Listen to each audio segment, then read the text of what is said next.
महाकुंभ का को 22वां दिन है। बसंत पंचमी पर तीसरा अमृत स्नान हुआ।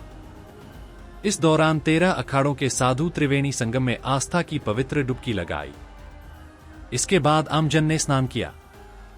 महाकुंभ मेले का मुख्य आकर्षण अमृत स्नान को ही माना जाता है। इसमें सबसे पहले स्नान का अवसर नागा साधुओं को दिया जाता है।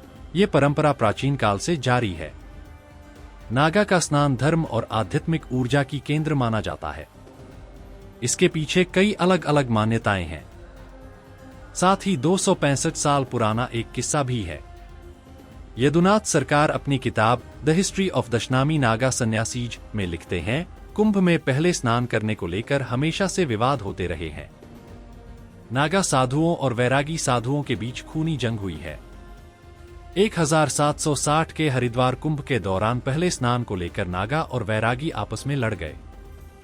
दोनों ओर से तलवारें निकल आईं। सैकड़ों वैरागी संत मारे गए। 1789 के नासिक कुंभ में भी फिर यही स्थिति बनी और वैरागियों का खून बहा।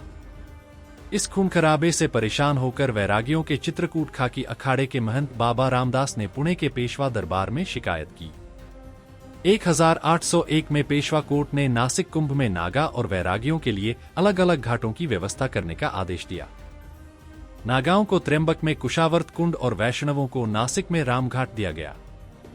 उज्जैन कुंभ में वैरागियों को शिप्रा तट पर रामघाट और नागाओं को दत्तघाट दिया गया। इसके बाद भी हरिद्वार और प्रयाग में पहले स्नान को लेकर विवाद जारी रहा। कुंभ पर अंग्रेजों के शासन के बाद तय किया गया कि पहले शैव नागा साधु स्नान करेंगे, उसके बाद वैरागी स्नान करेंगे।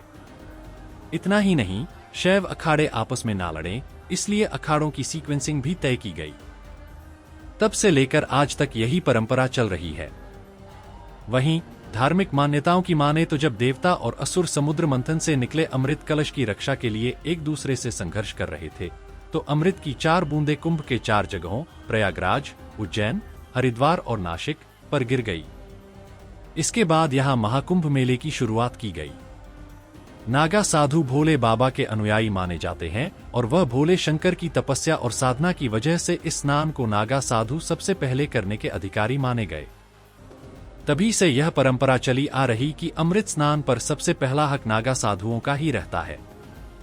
नागा का स्नान धर्म और आध्यात्मिक ऊर्जा की केंद्र माना जाता है।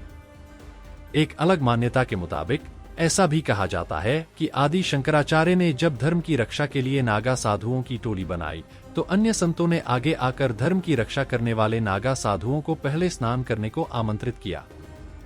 चूंकि नागा भोले शंकर के उपासक है, इस कारण भी इन्हें पहले हक दिया गया।